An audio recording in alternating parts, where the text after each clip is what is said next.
Nadreen, कल Indian occupied Kashmir के अंदर एक बड़ा वाक़या पेश आया। हिंदू यात्रियों से भरी हुई एक बस जा रही थी कि उस बस के ऊपर हमला हो गया और उस हमले के नतीजे में 10 जो यात्री थे वो तो फौरी तौर पर जाँ बहक हो गए और 30 से ज़्यादा जो थे वो ज़ख्मी हो गए।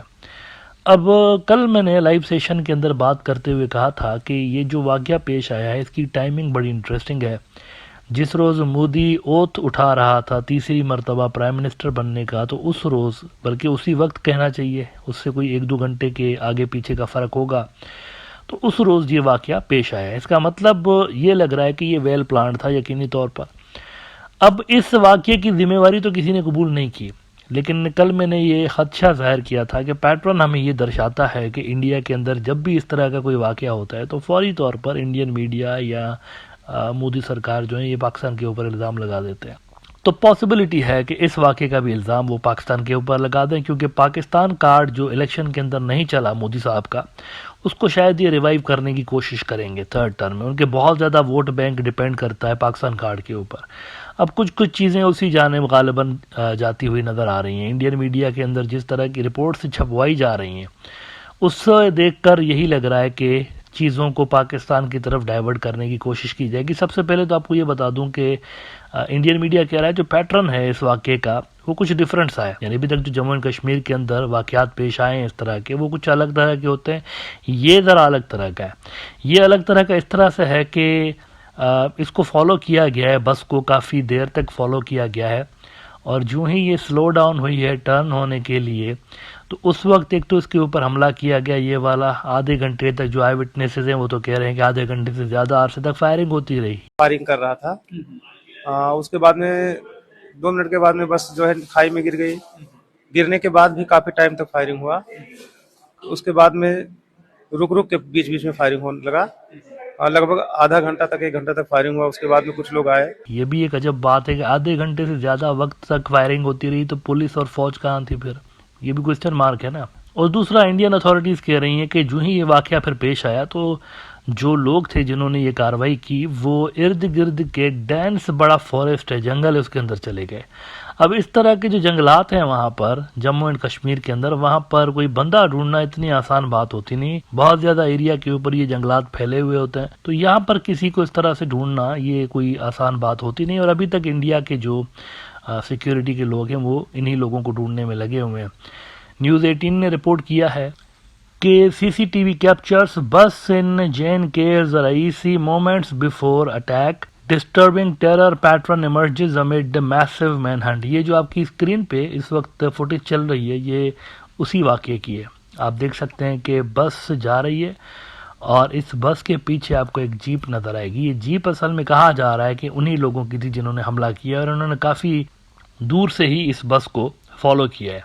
और वो कहते हैं exploiting the slow speed of vehicles they unleashed indiscriminate fire to inflict maximum harm before retreating into dense foliage, a challenge increasingly prevalent in the Jammu region. The dense mountainous foliage provides cover for the enemy, granting them an advantage in evading detection. तो अभी तक उन्होंने किसी को गिरफ्तार तो नहीं किया, लेकिन पूछताछ के लिए कुछ लोगों को ज़रूर डिटेन किया है इंडियन अथॉरिटीज़ ने। अब इसमें वो जो पाकिस्तान वाला पैटर्न मैंने कहा ये स्लोली इमर्ज होता है। पहले शुरू में कुछ न्यूज़ आउटलेट्स लगाते हैं, फिर सारा जो इंडियन मीडिया है एक ही ज़बान बोलने लगता है। गौतम अडानी जो कि बीजेपी का फाइनेंसर है, उसका चैनल है NDTV, इन्होंने रिपोर्ट किया है कि 3 फॉरेन टेररिस्ट, बाहर का एलिमेंट उन्होंने लगा दिया कि बाहर के लोग हैं इसमें इन्वॉल्व। तो आप समझ सकते हैं कि बाहर से इनकी क्या मुराद है। 3 foreign terrorists US made M4 rifles in Reasi terror attack.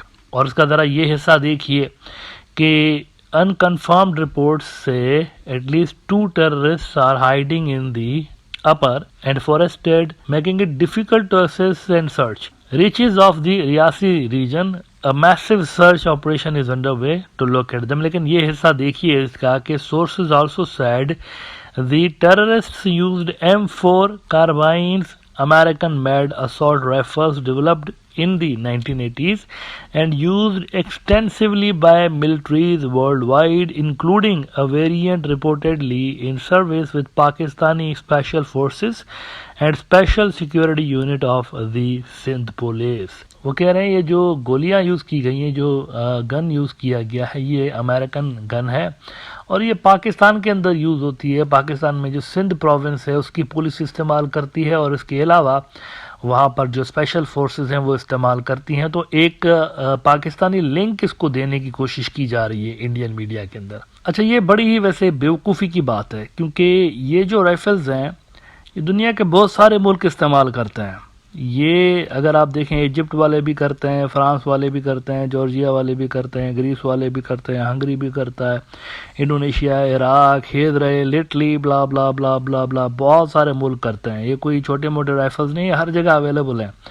लेकिन सबसे मजे की बात यह कि खुद इंडिया भी करता है। कैसे आसानी के साथ सिंध पुलिस का स्पेशल यूनिट करता है तो पाकिस्तानी स्पेशल फोर्सेज करती है, तो पाकिस्तान इसके पीछे है, hands it is proved, Pakistan इसके पीछे है, गिल्टी, जज साहब लगा दो फांसी। कैसे केस बना रहे हैं बेवकूफ़ों की तरह। इंडिया की जो मैं आपको बता दूं कि मिजोरम आर्म्ड पुलिस जो है वो भी इस्तेमाल करती है इसी तरह की राइफल्स, और इसके अलावा जो पैरा एसएफ है मुंबई पुलिस की वो भी इस्तेमाल करते हैं। खुद इंडिया के अंदर भी इसी पैटर्न की राइफल्स अवेलेबल हैं। तो फिर इसमें ये सिंध पुलिस और पाकिस्तान की स्पेशल फोर्सेस का नाम डालना does it make any sense? मेरे ख्याल से ये कोई प्रूफ ही नहीं है। असल में प्रूफ जो है ना वो कोई सॉलिड होना चाहिए। और ये जो कहा है कि जी यहाँ पे फॉरेन मिलिटेंट्स, तो जी फॉरेन मिलिटेंट्स आए कैसे कश्मीर के अंदर, कैसे आए? 8 लाख की फौज क्या कर रही है वहाँ पे, और वो भी इतना हैविली मिलिटराइज्ड कश्मीर। तो इंडियन मीडिया के अंदर जिस तरह से स्लोली एक केस बनाने की कोशिश की जा रही है, मेरे ख्याल से ये पॉलिटिकली मोदी को सूट तो करेगा। इस तरह के जो चीज़ें हैं ना उसको सूट करती हैं। लाख छप्पन है, जो पाकिस्तान को फोड़ दिया, पाकिस्तान को तोड़ दिया, पाकिस्तान को ये कर दिया मोदी ने, वो कर दिया, ये इसके इमेज को ये चीज़ जो है वो हेल्प करती है। अब देखिए ना 2019 और 2024 के चुनाव का फ़र्क देख लीजिए। 2019 में पाकिस्तान फैक्टर था, देखें 303 सीटें ले गया। 2024 में पाकिस्तान फैक्टर नहीं था तो 240 सीटें ली हैं। तो ये जो 63 सीट्स इसको कम मिली हैं ये पाकिस्तान फैक्टर की वजह से मिली हैं। पॉलिटिकली बीजेपी को पाकिस्तान सूट करता है और कश्मीर के जो वाक़यात हैं ये उनको सूट करते हैं। तो गालिबन ये वो एंगल है जिसमें इंडिया तफ्तीश नहीं करना चाहिए। थोड़ी तफ्तीश बीजेपी के ऊपर भी करिए, बीजेपी के ऊपर। ये चुनाव के आसपास ही क्यों इस तरह के वाकयात होते हैं, थोड़ा इनके लीडरान से भी पूछिए कि भाई आप ही के साथ क्यों जुड़ जाती हैं ये चीज़ें बार बार, चुनाव के आगे पीछे क्यों होता है ऐसा? जब भी आप पिट रहे होते हैं तभी क्यों होता है? पॉलिटिकली जब भी आप पिट रहे होते हैं तभी ऐसे वाकयात क्यों पेश आते हैं?